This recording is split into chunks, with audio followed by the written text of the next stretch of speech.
started. Hey, talk is cheap, man. Everybody commit to your man, knock him down, take it to the house, all right? Wedge, right, adjust. Ready? From the piney woods to the bayou, bring out the cheers. The New Orleans Saints are winners after 21 long years. Who that say they're gonna beat them Saints? Who that? Who that? Who that say they're gonna beat them Saints? Who that?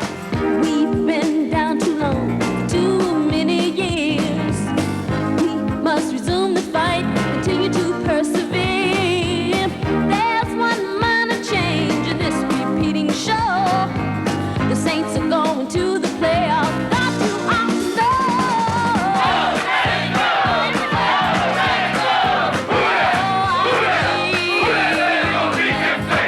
Montana to hold. Snap is back. It's blocked by Sutton. Picked up by Poe. There's nobody in front of him in the goal line. He's going to go all the way for the touchdown. It's time for the city to gather inside the Superdome to show the boys that we are really behind the cause. There's two ways that we can show them our support.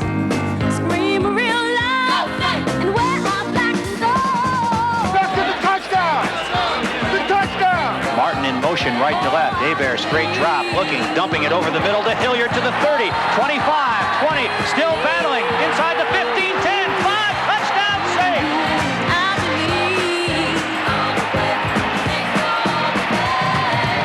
I believe the time has finally come to journey on our track to number one.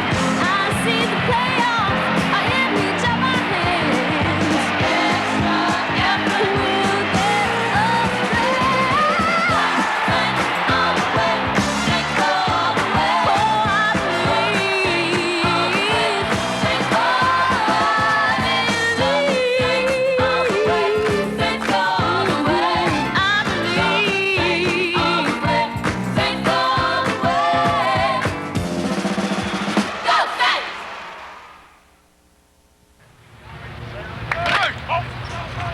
In muggy Metairie, Louisiana, the Saints and head coach Jim Mora prepared for the season opener.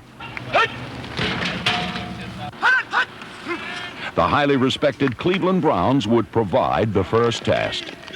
This team needs to win. This team has only won 3 league openers in the 20 years. You know, it's not going to kill us if we lose to them, but if we could beat them, I just think it would mean that we're a good football team this year, and I'm looking to find out what kind of team we're going to be. First and goal from the 5. Hebert, play action, rolling to his left, lots of time, standing tall, now throwing in the end zone, touchdown, Hobie Brenner. First and 10 from the 16. Rolling right is Hebert, dancing away from an on-rushing player. The pass through, Brenner is good for the touchdown. Unbelievable play. Hobie Brenner makes another circus catch. Against the two-time AFC Central champions, Bobby Hebert, Hobie Brenner, and Dalton Hilliard paced New Orleans. But it was their stifling defense that provided the margin of victory. More wide receivers. Bernie dropping into the end zone. He's hit. The ball goes free. It's another safety. 2 fourth-quarter safeties sealed a vital 28-21 win.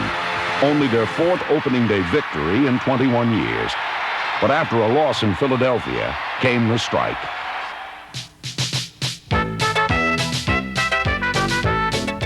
Fourcade out of the shotgun, 2nd and 10 from... While there was far more madness than method, a diverse collection of irregulars managed 2 wins in the 3 replacement games. 45 to the 50 to the 45 of the Saints. The ball comes loose. Another Ram has picked it up. This is a lineman. This one's going to be seen on the highlights for a long, long time. 28 looking to lateral it. The ball goes loose and the Saints have it. It's Fourcade. He's got it at the 40, 45, 50. Continuity was lost. The regulars were rusty. And when the strike finally ended, these young Saints needed a leader more than ever before. Jim Mora was precisely that man.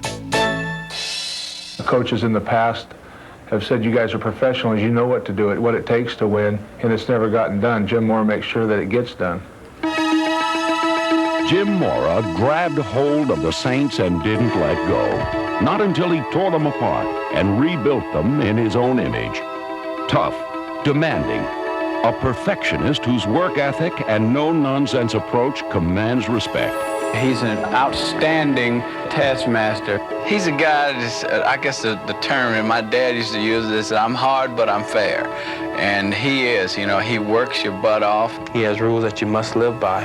And if you don't want to live by his rules, you won't be around. You know, you don't have to love the guy, you know, as long as you can respect him as a human being and as a coach. And I think that's very important. When I was with the Saints, we scrimmaged often the Dolphins. You know, it's a lot of Shula in Jim Mora.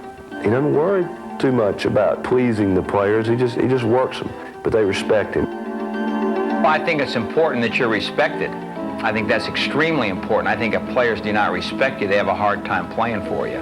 I think everybody wants to be liked, and I would like to be liked, but it's not important to me that I'm liked. I'd rather be respected than liked. If they don't like me, that's too bad.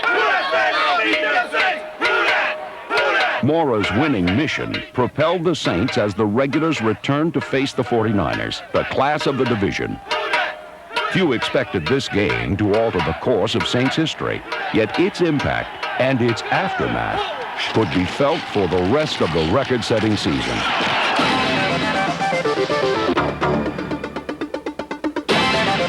New Orleans fought back from a 17-6 halftime deficit on the strength of its defense and its special teams, which accounted for the Saints' only touchdown. Saints coming after it and blocking the punt. Reggie Sutton, it's in the air. Touchdown, Saints! With 7 seconds remaining in the game, the Saints had a shot to win, to prove themselves as real contenders for the NFC West crown. What didn't happen set the stage for what did. The press conference heard round the world. Snap is back. Kick is up. He missed it wide left. Morton Anderson wide to the left by about 3 yards on a 52-yard. They're better than we are. We're not good enough. We shouldn't even be thinking about beating this 49ers. We shouldn't be talking about it because the Saints ain't good enough. And you guys shouldn't write about us being a playoff team and all that bullshit. That's malarkey. We ain't good enough to beat those guys, and it was proven out there today. It's that simple. We're not good enough yet.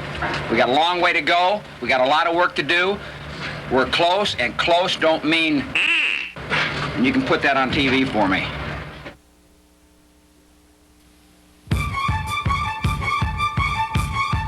Jim Mora's emotional press conference became a rallying cry for the Saints. I think it was something that shook the guys, woke everybody up, and made guys think, hey, we better get the ball rolling. Hey, it did something for the team, did something for the players. You know, coming close doesn't get it, and he made the point very clear.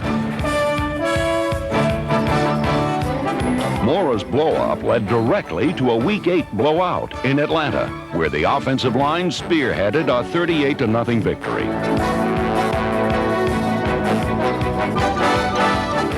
His unit included Jim Dombrowski, Joel Hilgenberg, Stan Brock, Pro Bowl guard Brad Edelman, number 63, and all-rookie guard Steve Trapillo, number 65.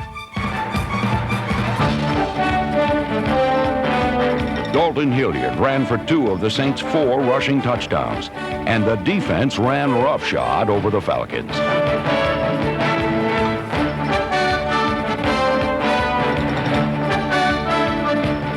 The Saints followed this triumph with a 31-14 win over the Rams in Anaheim, then traveled to San Francisco for their 3rd straight road contest. In a rematch against the division-leading 49ers, the Saints' quest for revenge proved to be a smashing success. In a case of poetic justice, Morton Anderson got the opportunity to erase a 24-23 deficit with a little over a minute left in the game. Well, here we go. Morton Anderson has a chance to be the hero as he had the chance in the first game and became its GOAT. Snap is back. Kick is up. Kick is on its way. It is short, and it is just over the crossbar and good. Woo. Oh, baby. Everybody off the Saints bench to congratulate Morton Anderson.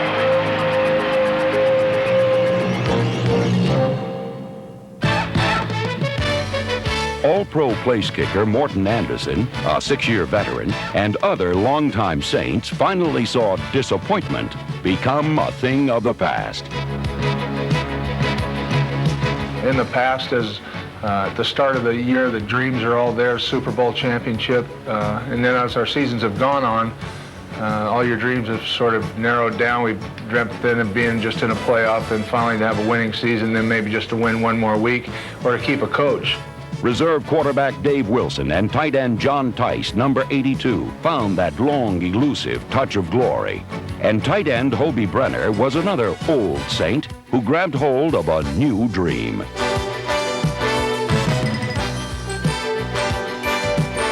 Cornerback Dave Waymer earned Pro Bowl honors in his 8th season with the Saints.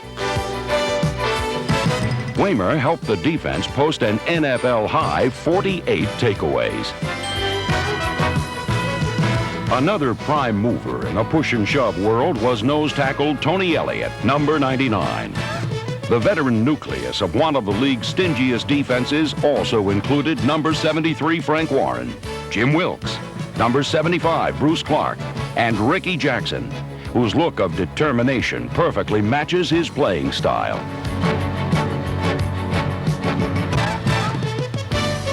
Number 57 Jackson recorded 9.5 sacks on the season, and he led a relentless charge against the New York Giants in Week 11 that resulted in a 23-14 victory. The high-flying Saints were now on the verge of their first ever winning season.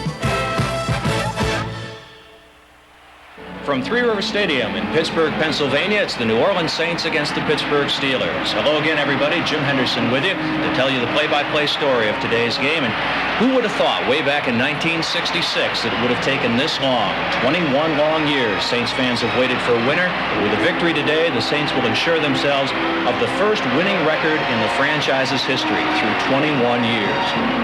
Could this be the day that the Saints will be winners at long last? But the Saints looked sluggish in the early stages of their 4th road game in 5 weeks. At halftime, they trailed 14-3. But although they were down, they weren't out. With history on the line, these new breed Saints stormed back to become winners at long last.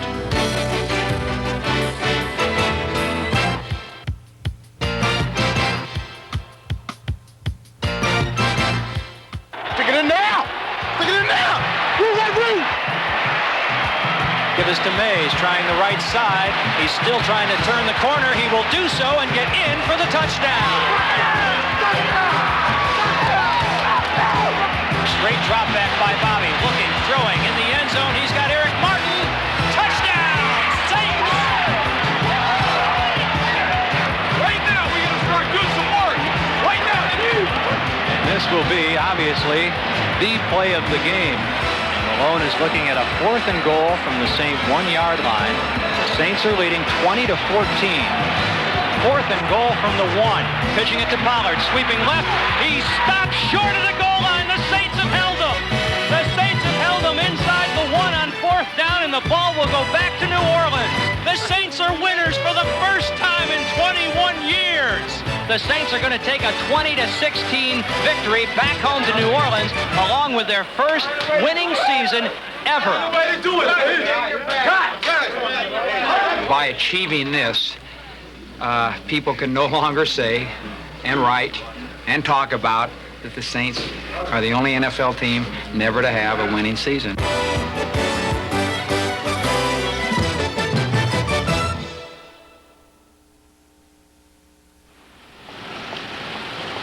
The first winning season in Saints history captivated not only the city, but the entire state. Everywhere, people knew who those Saints were, and by nightfall, they poured out into the streets to toast their mighty warriors, winners all around. They're the best. They're the best. Absolutely the best. What do you guys think? They're the best? All right. All right. Who that say gonna beat them Saints? Who that say gonna beat them Saints? Beat them Saints!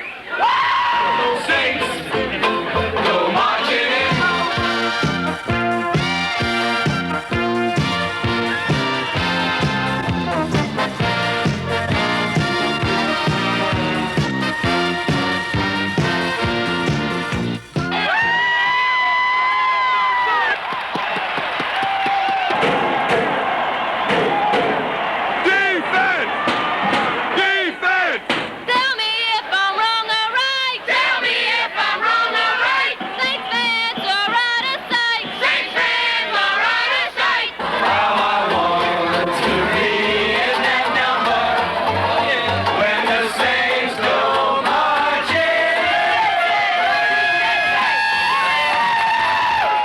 While no one boogied like owner Tom Benson, dancing in the Dome spotlighted the young Saints.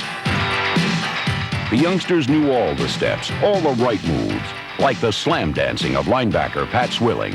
You got guys like Ricky Jackson who's used to making plays, and then you got a young guy like me who's hungry, who wants to make plays, make things happen, strip balls, get interceptions, to get sacks. While Swilling sacked quarterbacks, Vaughn Johnson led the team in tackles.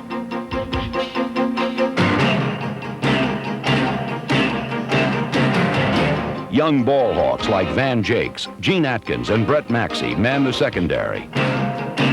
But the leader of this thieving defense was Pro Bowler Sam Mills. Well, I feel like I have to be like a madman on the field. I can't be my regular relaxed self. Just go out and feel like nobody can stop you. You feel like nobody can block you. Nobody can break a tackle or run by you.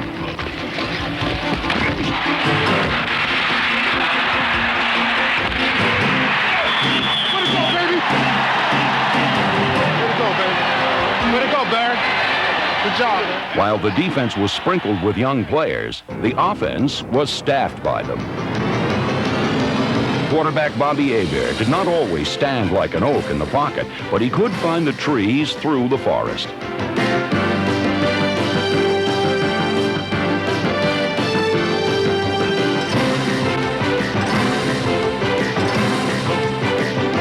Behind this young general marched a corps of youthful impact players like Lonzell Hill, Mel Gray, and number 86, Mike Jones.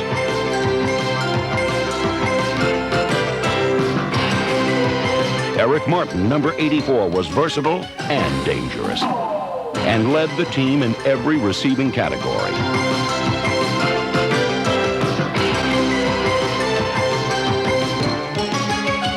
There was no sophomore slump for Pro Bowl running back Reuben Mays. In a strike-shortened year, the NFL's third leading rusher came up a few strides short of his second 1,000-yard season. While few carried the bread like Reuben Mays, on the Saints, number 36 carried half a loaf. Reuben Mays is a great back, but so is Dalton Hilliard.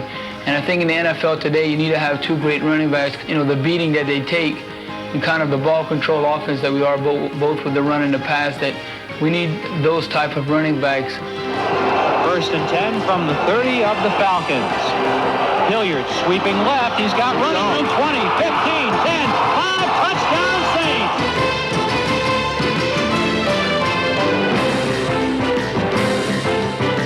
The elusive Hilliard scored the most touchdowns and helped propel the Saints to the longest victory streak of the season.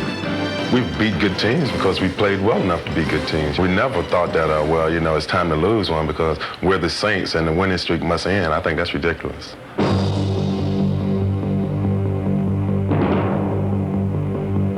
It was ridiculous, ludicrous, if not downright impossible, to expect the Saints to keep the winning streak intact against the Bengals. But the defense did not allow another score, and Dave Wilson quarterbacked the Saints to 38 unanswered points. Wilson dropping back, throwing, looking in the end zone for Jones. Caught for the touchdown. What a finger! Buford Jordan scored 2 touchdowns in the dramatic 41-24 comeback, and 8 straight victories became 9 in a 33-24 win against the Packers in the season's finale. The 21-year-long nightmare became a dream season, where 12 victories became stepping stones to the playoffs. Good things come to those who wait, and the people here have waited 21 years for this. It's a fantastic feeling, and I know one that you must cherish as a former player. Well, I do. It's a unique organization in that the Saints came to New Orleans in 1967, so these fans are great football fans in the South. They've been very loyal to this team. Been a lot of lean years. They've waited a long time. Dalton Hilliard behind Hebert on 2nd and 10. Bobby looks to throw again into the end zone for Martin. Touchdown! 3 wide receivers. Wilson drops, stands at his 45, throws it for all he's worth down the far sideline. It'll be a jump ball at the goal line. Was it taken in by the Vikings? It may have been. It is. It looks like Hassan Jones won that jump ball in the end zone for the touchdown. A blessed season was cursed by a Hail Mary. 21 years season ticket holder, my friend, and I'll stick with them too. I cried when they came on, and I'm crying now. Great season. Great season. A great season indeed. One that enraptured and enthralled a city and the state.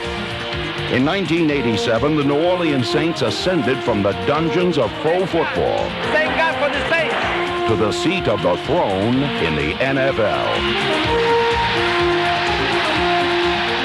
Looking back, I think we had one fine season here, you know. We should be able to walk away with our heads held high and be proud of what we've accomplished here.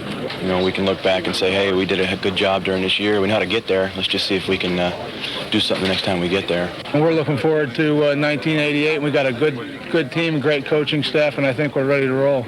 You can't take away the fact that this team won 12 games this year and had the second best record in the National Football League, and I'm very proud of what this team's accomplished. Proud for them and for the whole organization. Very proud.